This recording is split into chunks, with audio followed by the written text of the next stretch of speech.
60% of adult Americans make health related resolutions every year, but most of them fail by February. So the question becomes, why is that? Most people do that sets them up for failure is their goals are too vague. They may just say, hey, I just want to lose weight, or I want to get healthy, or I want to feel better.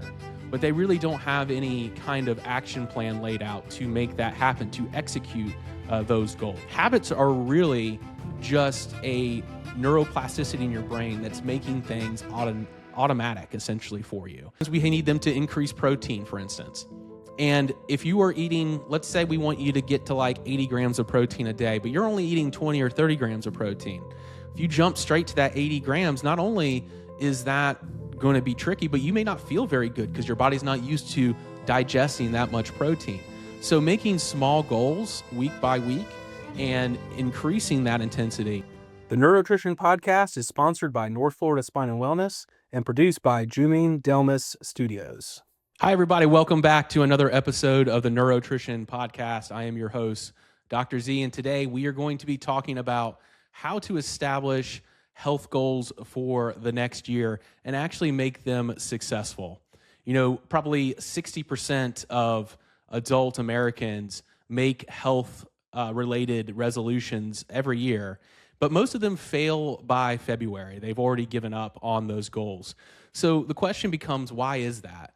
What keeps people from achieving what they want to accomplish, especially when it comes to their health? And a lot of that reason is going to be because they don't have a plan. So that's what today's episode is going to be about. We're going to start to teach you on a smarter way to make your health goals and how to actually achieve them. Don't forget to like and subscribe and follow us at Neuronutrition Podcasts on Instagram, YouTube, TikTok, and Facebook. Now let's get into the show. So the first thing to talk about is, what causes failure when we're trying to set our health goals? And probably the first thing that most people do that sets them up for failure is their goals are too vague. They may just say, hey, I just want to lose weight, or I want to get healthy, or I want to feel better. But they really don't have any kind of action plan laid out to make that happen, to execute those goals. So what we have to do is start finding a way to formulate that plan. That's number one.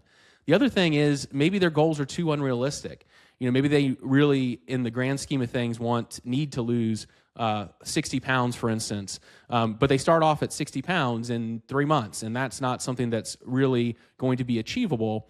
And when you set up unrealistic goals, then what can happen is the frustration of the failure ends up making you less motivated to continue on that path. All or nothing is something else that sometimes people get set into, like they see a plan on Instagram or TikTok or some sort of diet, and if they can't do it 100%, they will do 0%. And that's also kind of a bad mindset to be in because, even if you do 20 or 30% of what a ideal goal is or ideal plan is, then that's still going to be better than what you're already doing. So we really have to break this down into making better small steps with really good measurable feedback, so we can then analyze and progress and build off these small successes so they then become into much bigger successes. So when we talk about looking at our goals, the other thing we have to do is there anything that's going to stop my goals?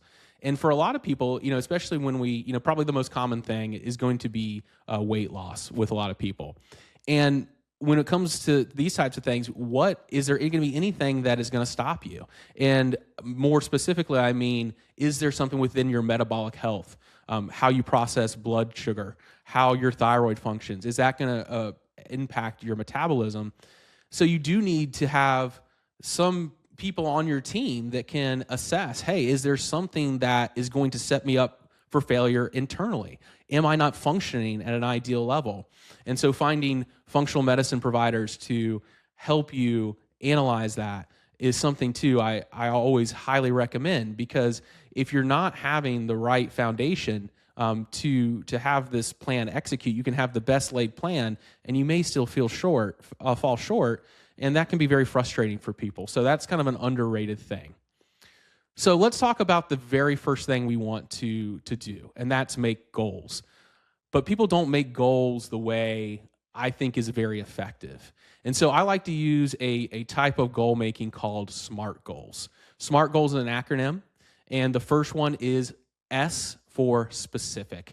So we want to make those goals very, very specific. So like I said earlier on, instead of just saying, hey, I want to lose weight, we want to be a lot more specific in that, where we say, hey, I want to lose 20 pounds, and I want to do it by losing 2 pounds per week over a given set of time, and I'm going to do it by doing these specific things. Like I'm going to exercise 3 times a week as an example, and I'm going to decrease my calories by maybe 20%. Now, that doesn't mean that's exactly how we would do that. I'm actually not a huge fan of just calorie restriction. I think there's much better ways to go about weight loss in a way that's going to make you healthier. But the point being is you need specifics in those goals, not vague topics.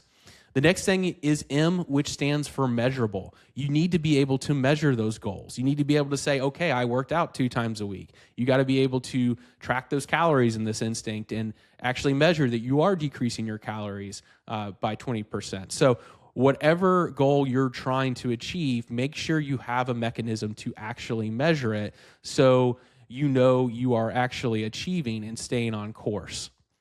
The next is A for achievable. Make these goals realistic. If you have, for a lot of people, and this includes myself, making big changes in our life is problematic because we have limited time, we have limited resources. We may not be able to, it may not be easy to make changes in our day to day. And so if you, and a great example is exercise. If you're a person who is not exercising at all, on a weekly basis, then trying to say, hey, I'm going to work out 5 to 6 days a week is probably not going to happen. So starting off at a small goal, maybe I'm just going to work out once a week or twice a week, and start getting some small successes is something that's going to be a lot more beneficial for you and going to increase your chances of success tremendously. The next one is R for relevant. Why does this matter to me? Attach to this something in your life that makes this important. Maybe it's just because you want longevity. Maybe you don't want to, grow old and have so much chronic health that you have no quality of life.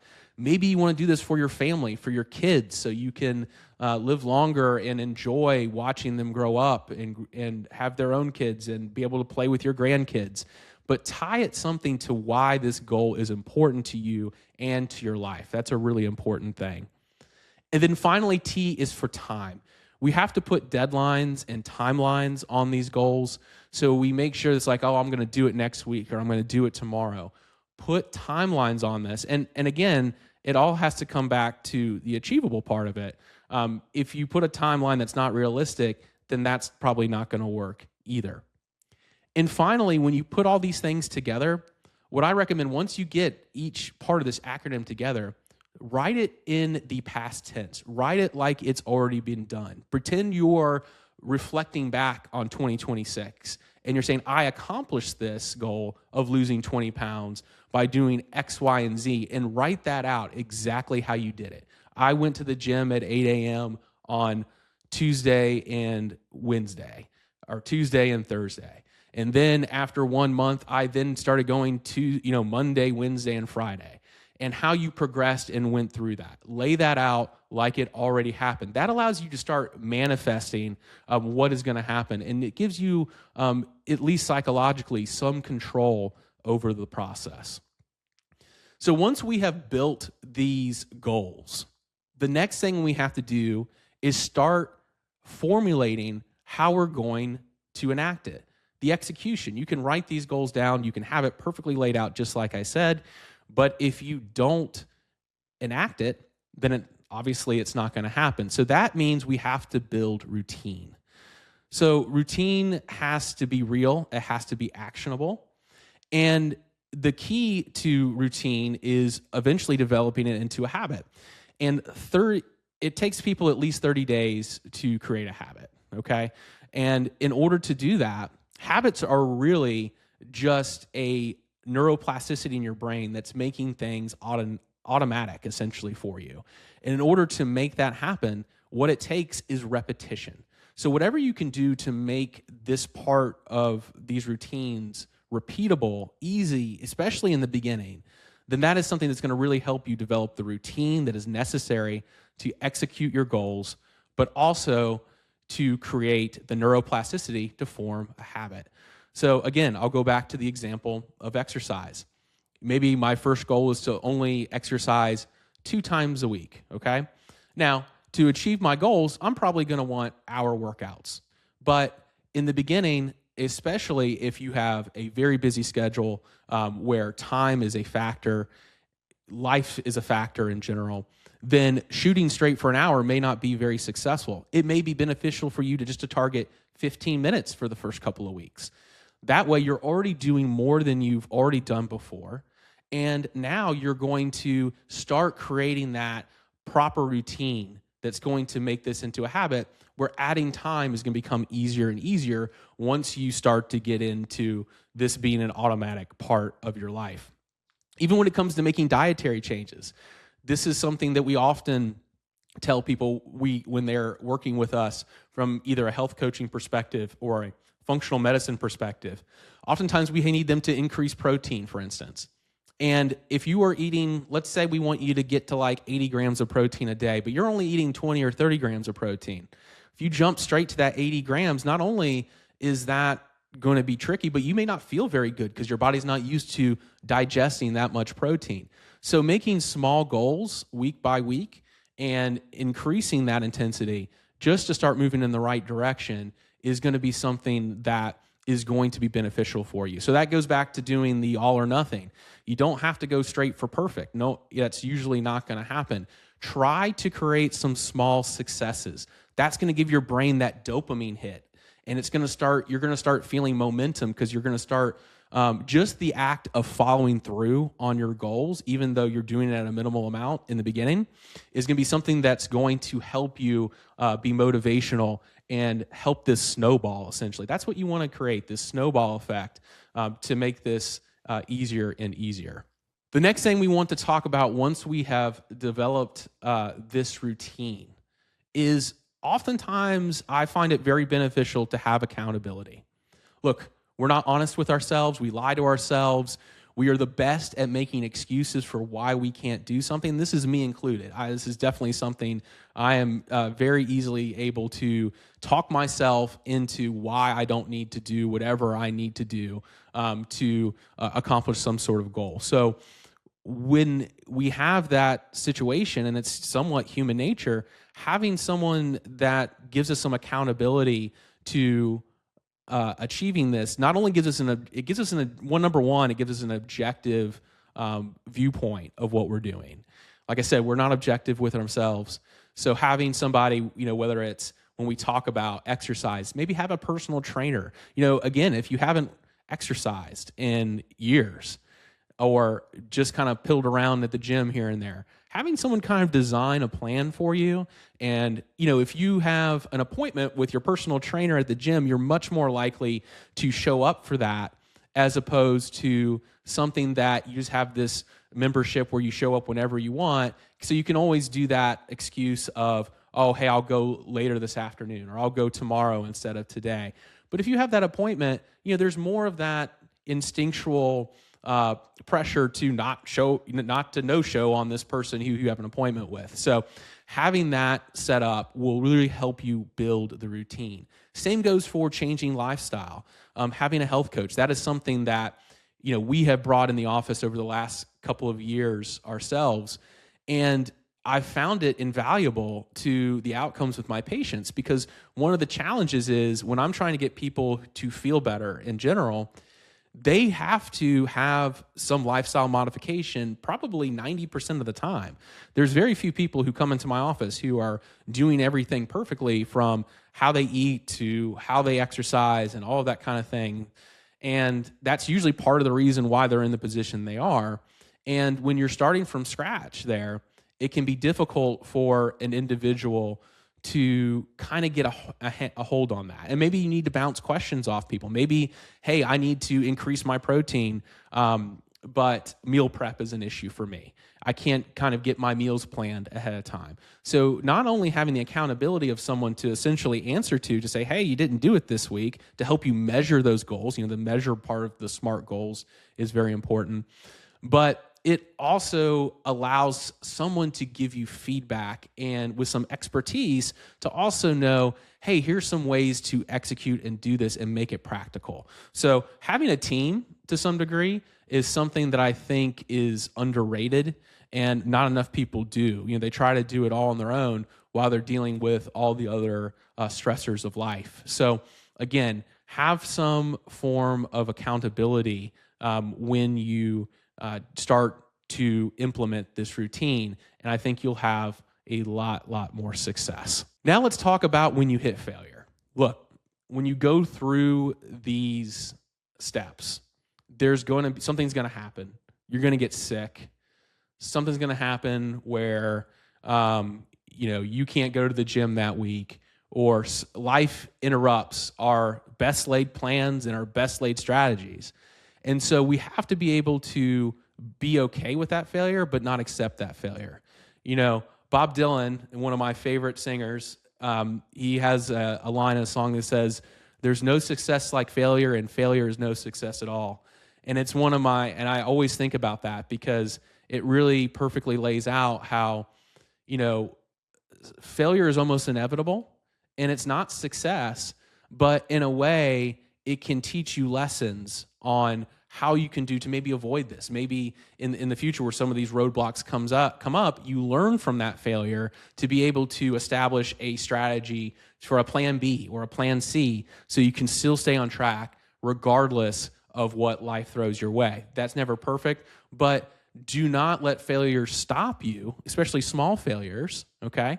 And then also try to learn from that failure and what adjustments you can make going forward to make that not such of an issue. So let's talk about what we do next. Here's a challenge for everybody going into 2026. Start off by picking us one SMART goal. Write it out, just like I mentioned. Commit to doing this for at least 60 days, okay? 2 months. Make sure you buy into that whole process of wanting to make sure you lay out that plan for yourself and establish all of the steps, the routine, the accountability, and dig into that for this new year. That's my challenge to you. Write it down today. In fact, don't wait till tomorrow. At least write out what that goal is, even if it is a vague goal. Write it down and then start writing out those different parts of the SMART goal process. And then again, come down to the end and write it like it already happened. That is the first few steps. Maybe even drop some of your SMART goals into the comments. I would love to see how people think about this and what they would like to see themselves do in this new year. So that's my challenge to you. And I hope this is something that's going to be motivating for you to move into the new year to make this the healthiest year of your life. So that's it for this episode of the Neurotrition Podcast. I really appreciate you joining in to this episode, and I hope this was motivating for you to make 2026 the healthiest year of your life.